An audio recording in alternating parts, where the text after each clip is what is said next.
নামাজ আপনাকে যে কোনো পাপ থেকে বাঁচাবে ইনশাআল্লাহ। ভাই জেনা করছেন, নামাজ পড়েন। পর্নোগ্রাফি দেখেছেন, তাও তওবা করে নামাজ পড়েন। আপনি হারাম অ্যাফেয়ার্সে আছেন, হতাশ হয়েন না, নামাজ পড়েন। গোনা ছাড়তে পারছেন না, নামাজ পড়েন। সুদ খাচ্ছেন, নামাজ পড়েন। আপনি পতিতালয়ে গিয়েছেন, নামাজ পড়েন। বেপর্দা চলছেন, তাও নামাজ পড়েন। আপনি অন্যের হক নষ্ট করেছেন, তাও নামাজ পড়েন।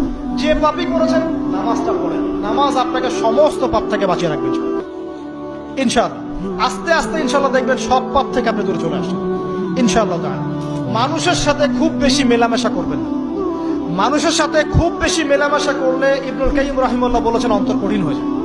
কারণ মানুষ আপনাকে গীবত করাবে, হ্যাঁ, মানুষ খারাপ কাজে নিয়ে যাবে, বেফাস কথাবার্তা বলবেন, হয়তো বেফাস কাজ করবেন, ফুজুল কি বাদ করবেন। এগুলো করতে গিয়ে আপনি দেখবেন অন্তর কঠিন হয়ে গেছে। এত বেশি মানুষের সাথে মেলামেশা দরকার নেই, প্রয়োজন যতটুকু অতটুকু করুন। ঠিক আছে, আল্লাহ পাক তৌফিক দান করুন।